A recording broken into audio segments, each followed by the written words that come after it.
사람들이 맛을 먹었을 때, 아, 이거 한국 음식, 한국 재료네. 정말 맛있다.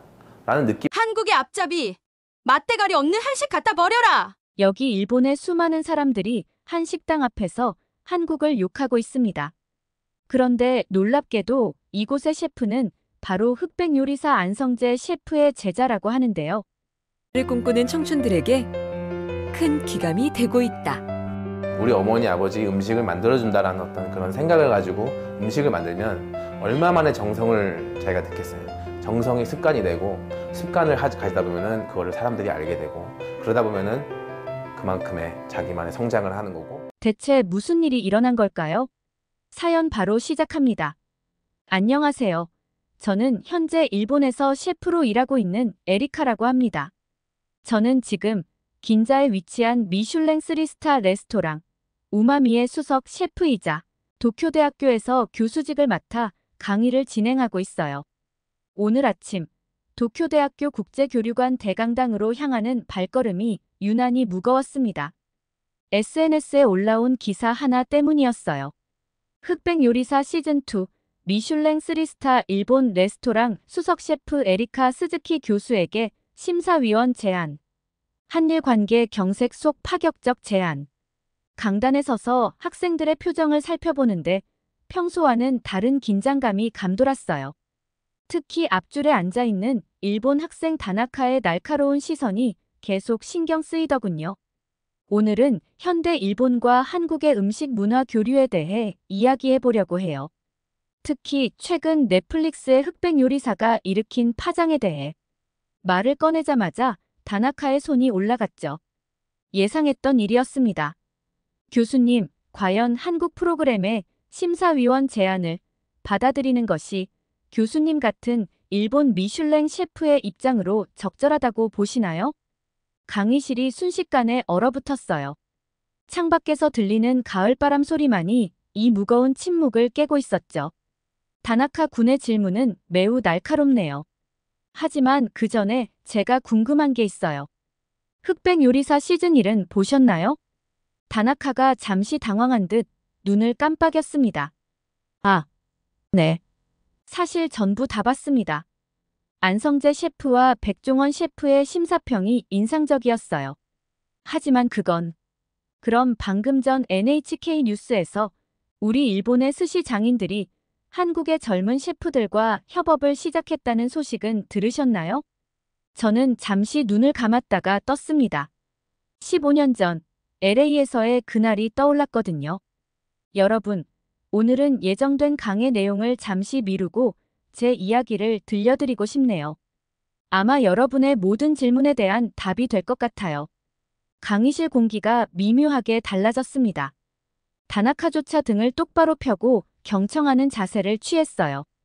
2008년 저는 미국 대학에서 식품 공부를 하면서 LA 프렌치 레스토랑에서 일하고 있었어요. 하지만 저는 매일 같이 실수를 반복했고 결국 해고 통지를 받았습니다. 학생들의 시선이 조금씩 호기심으로 바뀌는 것이 느껴졌습니다. 2008년 9월의 LA는 유난히 더웠습니다. 웨스턴가와 올림픽 블러버드가 만나는 코리아타운의 거리에는 불금을 즐기려는 사람들로 북적였어요. 저는 그날의 기억이 아직도 선명합니다. 바로 제 첫 레스토랑에서 해고 통지를 받은 날이었으니까요. 스즈키, 넌 요리에 대한 열정이 부족해. 내 요리에는 영혼이 없어. 수석 셰프의 마지막 말이 귓가에 맴돌았습니다. 주방에서는 매일 실수투성이에 한국계 미국인, 어머니와 일본인 아버지 사이에서 태어난 정체성도 늘 고민과 골칫거리였어요. 이제 더 이상 어떻게 살아야 하는 건지 혼란스러운 시기였죠. 손님, 혼자서 많이 취하셨네요. 그날 밤 술에 취해 들어간 곳이 바로 코리아타운의 작은 레스토랑. 안성재 셰프의 가게였어요. 당시 안성재 셰프는 이미 LA에서 주목받는 셰프였어요. 미슐랭 가이드가 LA에 진출하기도 전부터 뉴욕타임즈가 극찬한 숨겨진 보석이었죠. 하지만 제가 그분을 처음 만났을 땐 그저 술에 취한 동양인 여성을 걱정해준 친절한 아저씨였을 뿐이었습니다. 처음 만난 안성재 셰프의 목소리는 따뜻했습니다. 전 더 이상 요리를 할 수 없을 것 같아요. 제 요리에는 영혼이 없대요. 울면서 취중 진담을 늘어놓는데 그가 갑자기 주방으로 사라졌다가 돌아왔어요. 그의 손에는 뜨거운 국물이 담긴 뚝배기가 들려 있었습니다. 이거 드셔보세요. 우리 어머니가 제게 가르쳐 주신 해장국입니다. 첫 숟가락을 떴을 때의 그 맛을 저는 영원히 잊을 수 없어요. 얼큰하면서도 깊은 맛이 온몸을 감싸 안았죠. 그런데 더 놀라운 건 그 다음이었습니다. 이 해장국에는 영혼이 없을까요? 그의 질문에 저는 말문이 막혔어요. 수프 한 그릇에 이렇게 깊은 맛과 정성이 담길 수 있다는 걸 처음 알았거든요. 음식에는 국경이 없습니다. 하지만 정성은 있죠. 당신의 요리에 영혼이 없는 게 아니라 아직 깨우지 못한 것 뿐이에요. 그날 이후 제 인생이 바뀌었습니다. 안성재 셰프는 저를 서울하우스의 인턴으로 받아주셨어요. 주방 구석에서 김치 썰기부터 시작했죠. 처음에는 의아했어요. UCLA에서 배운 최신 조리법이나 분자 요리는 전혀 쓸 일이 없었으니까요. 김치를 썰 때마다 생각해보세요. 이 김치를 드실 분들의 얼굴을, 그들에게 어떤 맛을 전하고 싶은지를. 매일 아침 그는 절 데리고 LA 파머스 마켓으로 장을 보러 갔어요. 현지 식재료로 어떻게 한식의 맛을 내는지, 캘리포니아 배추로 어떻게 정통 김치의 맛을 만드는지 가르쳐 주셨죠. 요리는 물론 적응이자 진화예요. 하지만 본질은 지켜야 하죠. 점점 깨달았습니다. 프랑스 요리를 하면서 제가 잃어버렸던 것이 무엇인지를. 완벽한 플레이팅과 최신 기술을 쫓다가 정작 가장 중요한 마음을 잃어버렸던 거죠. 한식에 대해서 공부하면 할수록 저는 더 많은 것들을 깨닫게 되었어요.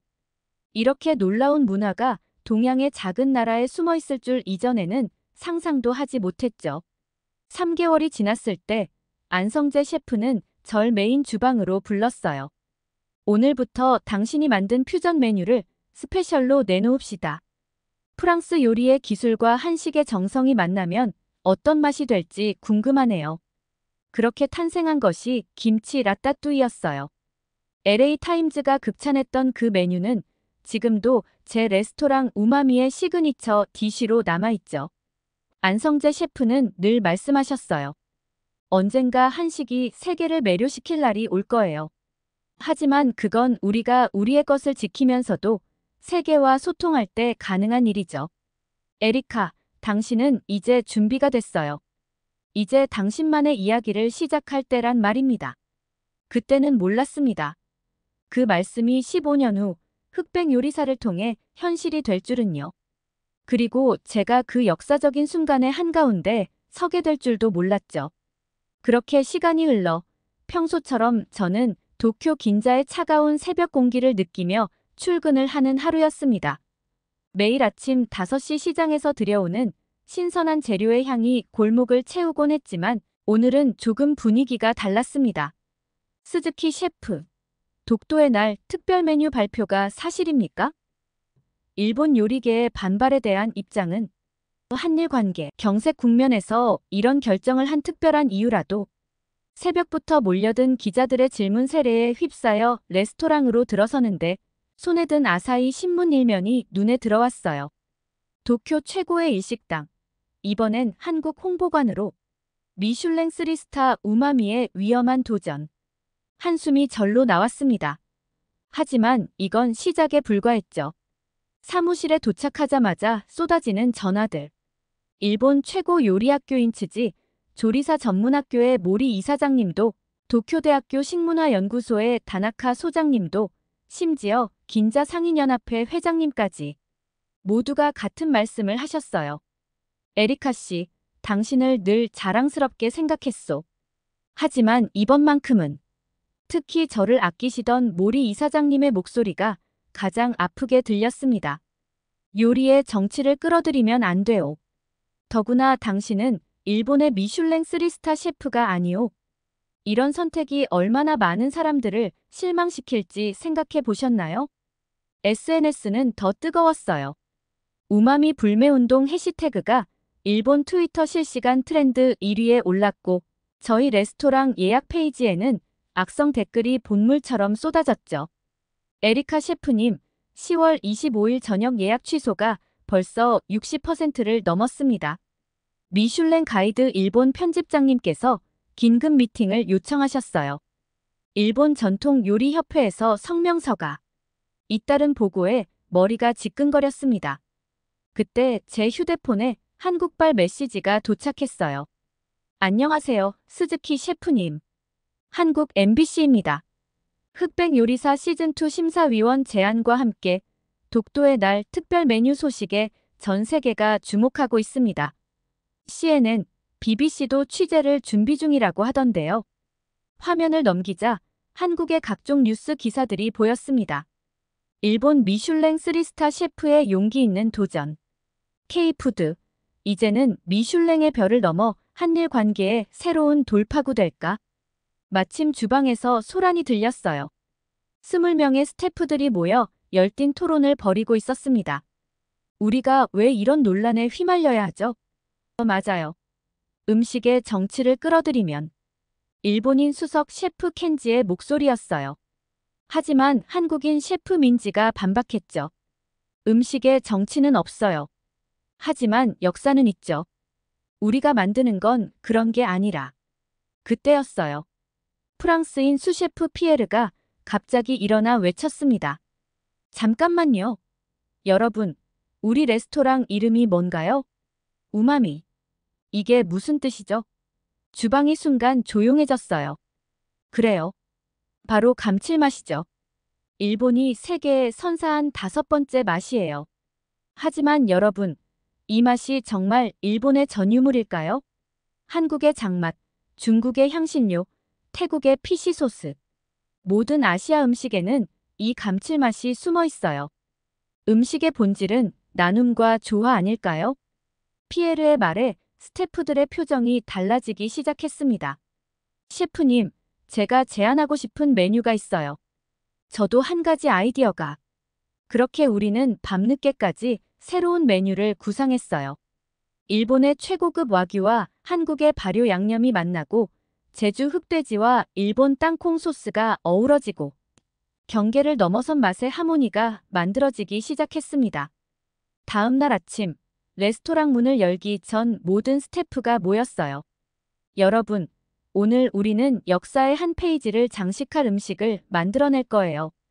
도쿄의 밤거리는 늘 화려했지만 그날 저희 주방의 분위기만큼 빛나지는 않았을 거예요. 20명의 스태프들이 각자의 자리에서 초집중하는 모습이 마치 무대 위의 오케스트라 같았죠. 독도의 날 특별 코스를 준비하는 시간, 우리는 매일 밤 12시가 넘도록 새로운 도전을 이어갔습니다. 셰프님, 와사비 농도를 이렇게 낮추고 제주산 녹차 가루를 섞어보니 신기하게도 풍미가 더욱 살아나는 것 같아요. 민지의 실험은 흥미로웠어요. 일본 전통 고명인 와사비를 한국의 제주 녹차와 결합하는 아이디어였죠. 처음에는 다들 미심쩍어했지만 맛을 본 순간 모두가 고개를 끄덕였습니다. 이것 봐요. 양국의 맛이 싸우는 게 아니라 서로를 살리는 거예요. 켄지가 내민 접시에는 한국의 전통 육수로 만든 차완무시가 담겨 있었어요. 일본의 대표적인 달걀찜 요리인 차완무시를 한국의 맑은 육수로 재해석한 거죠. 음식은 결국 사람의 마음을 담는 그릇이에요. 우리가 서로를 이해하려 노력하는 마음이 이렇게 새로운 맛을 만들어내는 거죠. 스태프들과 이야기를 나누다 문득 떠올랐습니다. 현대 일본 요리의 상징이라 불리는 스시가 사실은 한반도를 통해 전래된 것이라는 역사적 사실을요. 음식의 역사는 그 자체로 문화 교류의 역사였던 거죠. 여러분, 우리가 준비하는 이 코스 요리의 의미가 뭘까요? 주방이 조용해졌어요. 피에르가 먼저 입을 열었습니다. 평화. 아닐까요? 음식은 전쟁을 모르니까요. 맛있는 음식 앞에서는 모든 사람이 평등해지고 모든 갈등이 잠시 멈추잖아요. 그의 말에 깊이 공감했어요. 특히 다음 날 아침, 레스토랑에 날아온 한 일본 노신사의 편지를 받고 나서는 더욱 그랬습니다. 저는 히로시마에서 온 88세 노인입니다. 6.25 전쟁 때 한국에서 받은 도움을 잊지 못해 매년 한국에 성금을 보내고 있지요. 스즈키 셰프님의 도전을 진심으로 응원합니다. 음식만큼 사람의 마음을 따뜻하게 녹이는 것은 없으니까요. 편지를 읽는 제 눈가가 촉촉해졌어요. 그래요. 이게 바로 우리가 하려는 일이었습니다. 우마미의 독도의 날 특별 코스는 총 8개의 디시로 구성됐어요. 각 요리에는 특별한 이름을 붙였죠. 평화의 시작, 제주 흑돼지와 일본 와규의 콜라보레이션. 함께 숨쉬는 바다, 독도 근해 물고기와 스시마 해초의 맑은 국. 공존의 맛, 한일 발효 음식의 하모니, 미래를 담다. 양국의 디저트 문화를 재해석한 후식. 특히 마지막 디저트는 의미가 남달랐어요. 한국의 쌀떡과 일본의 모찌를 하나의 접시에 담아 그 위에 양국의 전통차를 블렌딩한 소스를 부어내는 방식이었거든요. 이게 바로 우리가 꿈꾸는 미래예요. 서로의 다름을 인정하면서도 함께 어우러질 수 있는. 준비 과정에서 우리는 놀라운 것을 발견했어요. 한국과 일본의 음식이 가진 공통점이 차이점보다 훨씬 많다는 사실을요. 발효 문화, 장문화, 생선회 문화. 우리는 생각보다 훨씬 가까운 사이였던 거죠. 2024년 10월 25일 아침, 도쿄의 하늘은 유난히 맑았습니다. 긴자거리는 평소와 다름없이 분주했지만 레스토랑 앞은 마치 전쟁을 앞둔 것처럼 긴장감이 감돌았어요. 새벽부터 전 세계 취재진들이 진을 치고 있었거든요. 스즈키 셰프, CNN입니다. 생방송 인터뷰 준비는 BBC 누즈입니다. 주방 촬영 허가를 르몽드지입니다. 잠시 그들의 목소리가 한데 뒤섞여 들려왔습니다. 레스토랑 안으로 들어서는데 민지가 급하게 달려왔어요. 셰프님, 믿기 신기한 일이 일어났어요. 어제까지 60% 넘게 취소됐던 예약이 갑자기 100% 채워졌어요. 게다가 대기 손님이 벌써 200명을 넘었다고 해요. 순간 가슴이 덜컥 내려앉았습니다. 기쁨보다는 걱정이 앞섰어요. 이 많은 관심이 독이 될지 약이 될지 아무도 장담할 수 없는 상황이었으니까요. 셰프님, 오늘 오시는 손님 중에 특이사항이 있습니다. 피에르가 내민 리스트를 보는 순간 숨이 멎는 줄 알았어요. 일본 최고의 음식 평론가 마사시 야마모토를 비롯해 미슐랭 가이드 아시아 총괄 디렉터, 심지어 일본 전통 요리협회 회장까지. 그야말로 일본 요리계의 거물들이 총출동하는 자리였죠. 다들 우리를 시험하러 오시는 거겠죠. 그때였어요. 주방에서 요란한 소리가 들렸습니다. 큰일 났습니다. 독도 근해에서 공수해온 제철 생선들이 통관에 막혔어요. 검역 절차에 문제가 있다나. 첫 번째 위기가 찾아왔습니다. 메인 디시의 핵심 재료가 막힌 거예요. 주방이 순식간에 얼어붙었죠. 진정하세요, 여러분. 우리에겐 아직 시간이 있어요. 침착하게 말했지만 사실 저도 등줄기에 식은땀이 흘렀습니다. 그때 켄지가 조심스레 다가왔어요. 셰프님, 제가 스시마 어부 친구에게 연락해봤습니다. 비슷한 품종의 생선을 구할 수 있을 것 같은데. 잠시 고민했어요. 스시마는 독도와 가장 가까운 일본 영토였죠. 그 섬의 생선으로 독도의 날 메뉴를 만든다는 게 아이러니처럼 느껴졌지만 어쩌면 이게 더 의미 있는 선택일 수도 있겠다는 생각이 들었어요. 좋아요. 당장 연락하세요. 그리고 메뉴 설명을 수정하겠습니다. 독도와 스시마, 바다가 이어주는 평화의 맛으로요.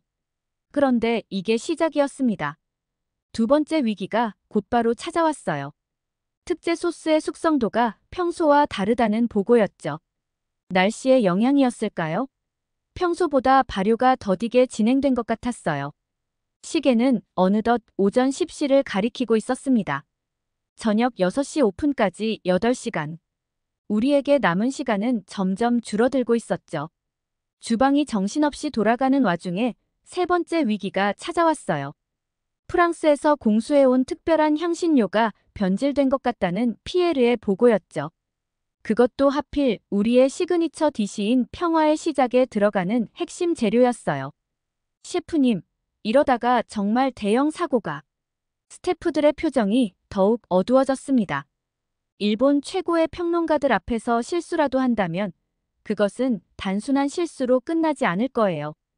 분명 정치적 해석이 뒤따를 테고 우리의 도전은 실패로 기록될 게 뻔했죠. 잠깐만요. 민지가 갑자기 앞으로 나섰어요. 제가 어릴 적 할머니께서 들려주신 이야기가 있어요. 한국의 전통 향신료 조합으로도 비슷한 맛을 낼 수 있을 것 같은데 한번 시도해 볼까요? 그때 밖에서 또 다른 소동이 들렸습니다. 일본 우익단체들이 레스토랑 앞에서 시위를 시작한 거예요. 우마미 영업 정지, 반일 행위 중단하라 같은 피켓을 들고서요. 경찰이 출동했고 외부는 더욱 혼란스러워졌어요. 취재진들은 이 상황을 실시간으로 중계하기 시작했고 SNS에서는 저희 레스토랑 이름이 실시간 트렌드에 올랐죠. 셰프님, 지금이라도 메뉴를 변경하는 건. 켄지의 제안이 조심스럽게 이어졌어요. 하지만 이미 돌이킬 수 없었습니다. 아니, 돌이키고 싶지 않았어요. 여러분, 잠깐 모두 멈추세요. 격앙된 주방에 제 목소리가 울렸습니다. 우리가 왜 이 도전을 시작했는지 기억하시나요? 단순히 맛있는 음식을 만들기 위해서였나요? 아니면 화제를 모으기 위해서였나요? 주방이 조용해졌어요. 창 밖에서 들리는 시위대의 함성만이 이 정적을 깨고 있었죠. 우리는 음식으로 이야기를 하는 사람들이에요. 우리의 이야기는 평화에 관한 것이고 서로를 이해하는 것에 관한 거예요.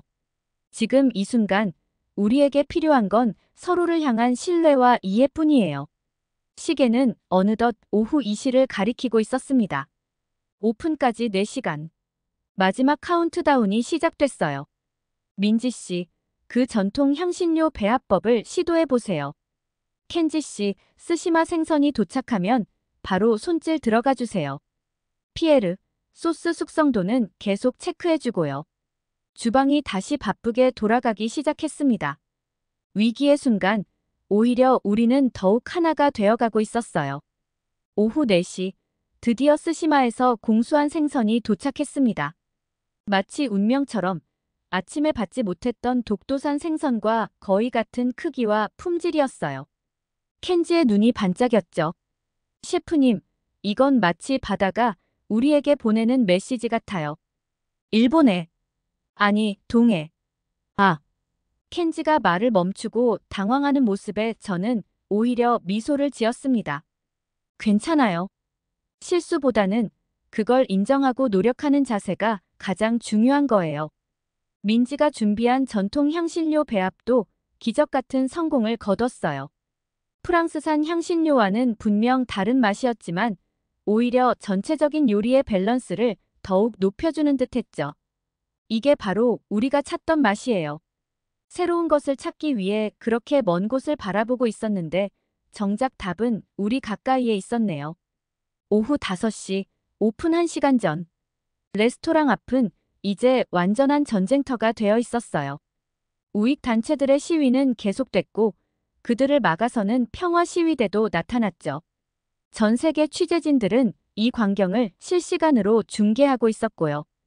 그때였어요. 미슐랭 가이드 아시아 총괄 디렉터가 예정보다 일찍 도착했다는 소식이 들려왔습니다. 스즈키 셰프, 잠시 이야기 좀 나눌 수 있을까요? 그의 표정은 무거웠어요. 사무실로 자리를 옮기자 그가 조심스레 입을 열었습니다. 오늘 이 자리가 얼마나 중요한지 아시죠? 당신의 3개의 별이 걸려있을 뿐만 아니라 어쩌면 미슐랭 가이드 전체의 신뢰도가 시험대에 오를 수 있습니다. 잠시 침묵이 흘렀어요. 그러다 그가 예상치 못한 말을 덧붙였죠. 하지만 개인적으로는 당신의 도전을 응원합니다. 그의 눈빛이 달라져 있었어요. 음식은 늘 정치와 이념의 벽을 뛰어넘어왔죠. 당신이 오늘 그것을 다시 한번 증명해 주길 바랍니다. 시계는 어느덧 5시 30분을 가리키고 있었어요. 주방으로 돌아온 저는 마지막 점검을 시작했습니다. 여러분, 잠시만요. 모든 스태프가 고개를 들었어요. 오늘 우리의 요리 하나하나가 바로 평화의 메시지가 될 거예요. 저는 여러분 모두를 믿습니다. 마지막 준비를 마치고 시계를 보니 5시 55분. 이제 곧 운명의 순간이 다가올 거예요. 주방 한켠에 걸린 거울에 비친 제 모습이 눈에 들어왔습니다. 15년 전 LA에서 실패를 맛보고 좌절했던 그날이 떠올랐어요. 그때와 지금 같은 긴장감이지만 전혀 다른 의미를 담고 있었죠. 모두 준비됐나요? 이제 시작합니다. 첫 번째 손님이 입장했습니다. 미슐랭 가이드 아시아 총괄 디렉터였어요. 그의 뒤를 이어 일본의 네로라 하는 평론가들이 차례로 자리를 잡았죠. 그들의 눈빛엔 날카로운 평가의 시선이 서려 있었어요. 마치 법정에 선 피고인이 된 듯한 기분이었달까요? 첫 번째 코스 시작하겠습니다. 민지의 외침과 함께 주방이 본격적으로 가동되기 시작했어요. 평화의 시작이라 이름 붙인 첫 요리는 쓰시마 근해에서 잡은 도미와 제주 감귤을 결합한 카르파초였습니다. 일본 전통 스시의 플레이팅에 한국의 식재료를 더한 일종의 퓨전 요리였죠. 이건 정말. 평론가 한 명이 첫 입을 먹고 놀란 듯 중얼거렸어요. 그의 표정이 순간적으로 풀어졌다가 다시 굳어졌죠. 감정을 드러내지 않으려 애쓰는 모습이 역력했어요. 두 번째 코스는 함께 숨쉬는 바다였습니다. 스시마 어부들이 보내준 제철 생선으로 만든 맑은 국이었죠. 켄지가 어릴 적 할머니에게 배운 다시마 육수 비법에 한국의 매생이 특유의 감칠맛을 더했어요. 이 맛은 마치 양국의 바다가 하나로 어우러진 듯 하네요. 미슐랭 디렉터의 눈빛이 달라지기 시작했습니다. 그의 평가 노트에는 빼곡하게 무언가가 적히고 있었어요.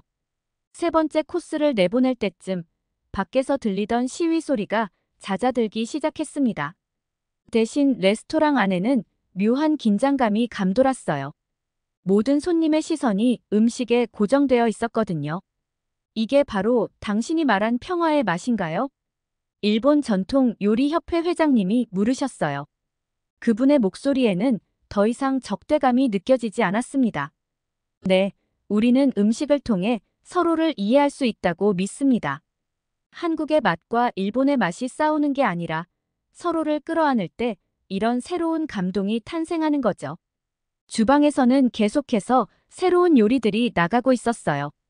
모든 스태프들이 한 몸처럼 움직였죠. 민지의 한식 테크닉과 켄지의 일식 노하우, 피에르의 프렌치 감성이 하나로 어우러져 지금까지 어느 누구도 맛보지 못한 새로운 요리가 탄생하고 있었습니다. 바깥 상황도 변하기 시작했어요. 우리 레스토랑 앞에 모였던 시위대 일부가 오히려 우리를 응원하는 메시지를 들기 시작했다는 소식이 들려왔죠. 그때였어요. 다섯 번째 코스를 준비하던 중 주방 한켠에서 작은 소동이 일어났습니다. 민지가 갑자기 주방 한켠에서 울음을 터뜨린 거예요. 그녀의 휴대폰 화면에는 실시간 뉴스 알림이 떠 있었습니다. 서울과 도쿄, 동시에 평화의 식탁 진행. 양국 청년 셰프들 음식에는 국경이 없다 선언. 민지의 눈물은 기쁨의 눈물이었어요. 우리의 도전이 시작되자마자 서울의 유명 일식당과 도쿄의 한식당들이 자발적으로 평화의 식탁 프로젝트를 시작했다는 소식이었죠. 흑백 요리사 시즌1에 출연했던 셰프들도 대거 동참했다고 해요. 셰프님, 보세요. 우리가 해낸 거예요. 그때 메인홀에서 기다리던 손님들 사이에서도 작은 술렁임이 일어났습니다. 누군가가 스마트폰으로 실시간 방송을 보고 있었나 봐요. 흑백 요리사 시즌2 제작진이 우리 레스토랑의 도전을 시즌2의 첫 에피소드로 담아내기로 했다는 발표였습니다. 음식은 늘 정치보다 앞서왔습니다. 미슐랭 디렉터가 자리에서 일어났어요. 그의 눈가가 촉촉했습니다. 독도라는 이름을 둘러싼 갈등이 있지만 그 바다가 키워낸 생명들은 서로를 알아보고 있었네요. 오늘 이 자리에서 우리는 그것을 목격했습니다. 마지막 코스가 나갈 시간. 미래를 담다라는 이름의 디저트였어요. 일본 전통 마차와 한국의 쌀을 활용한 무스 위에 양국의 제철 과일로 만든 소스를 부어내는 퍼포먼스 디저트였죠. 이 디저트에는 특별한 비밀이 하나 있습니다. 제가 직접 홀로 나가 설명을 시작했어요. 소스를 부으면 처음에는 두 개의 색으로 분리되어 보이지만 시간이 지날수록 자연스럽게 하나의 색으로 어우러집니다. 마치 우리의 미래처럼요. 그 순간이었어요. 일본 전통 요리협회 회장님이 젓가락을 내려놓으셨습니다. 그리고는 천천히 일어나 작은 목소리로 말씀하셨어요. 오늘 이전에는 음식에도 국경이 있다고 생각했습니다. 하지만 이제 알겠네요. 우리가 그동안 얼마나 소모적인 논쟁을 해왔는지를. 홀 안이 조용해졌다가 이내 우렁찬 박수 소리가 터져 나왔습니다. CNN, BBC의 카메라들이 이 순간을 전 세계로 생중계하고 있었어요. 밤이 깊어갈 무렵 마지막 손님이 떠나고 주방에 모인 스태프들의 얼굴에는 지친 기색과 함께 뿌듯한 미소가 가득했습니다. 여러분, 이 이야기를 들려드리는 지금도 제 가슴이 뭉클해지네요.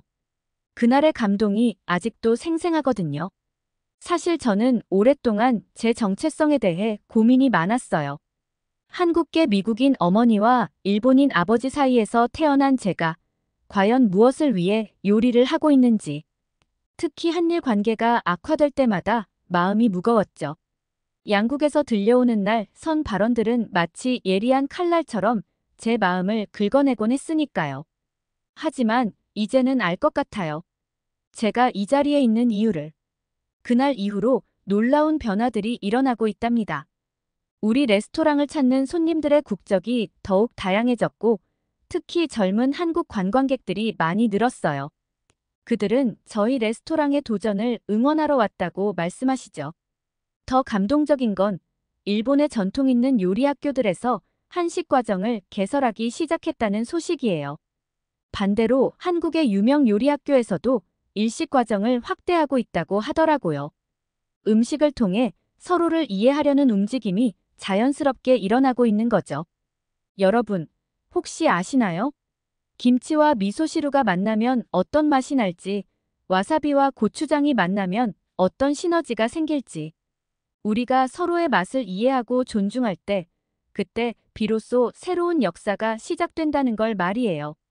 오늘 저는 여러분들께 정말 감사하다는 말씀을 드리고 싶어요. 한국과 흑백 요리사, 그리고 무엇보다 안성재 셰프님 덕분에 저는 몇 번이나 새로운 시작을 할 수 있었어요. 지금 이 순간에도 도쿄 긴자의 작은 레스토랑에서는 한국인, 일본인, 프랑스인 셰프들이 함께 새로운 요리를 연구하고 있답니다. 그들의 국적은 다르지만 맛있는 음식을 만들겠다는 열정만큼은 하나예요. 이렇게 저는 스승의 나라인 한국을 위해 독도 이날 기념 음식을 성공적으로 런칭할 수 있었고 앞으로 저의 정체성을 어떻게 고민해 나가야 하는지도 배울 수 있었어요. 이건 전부 여러분 덕분이라고 해도 과언이 아니에요. 앞으로도 저는 일본에서 한식을 이용한 여러 레시피를 선보일 거예요. 더 많은 사람들이 한식의 대단함과 평화의 소중함을 깨달을 때까지 말이에요. 오늘 저의 긴 이야기를 들어주셔서 정말 감사합니다. 여러분의 식탁에도 작은 평화가 꽃피길 기도하면서 이만 글을 마칠게요. 여러분, 오늘 사연 재밌게 잘 들으셨나요? 오늘의 주인공 에리카가 과연 앞으로 어떤 한식 요리를 선보일지 저도 기대가 되네요. 하버드 코리아는 오늘 같은 감동적인 사연을 항상 기다리고 있습니다. 행운을 부르는 구독과 좋아요 한 번씩 눌러주시면 감사하겠습니다. 오늘 영상 시청해주셔서 감사합니다.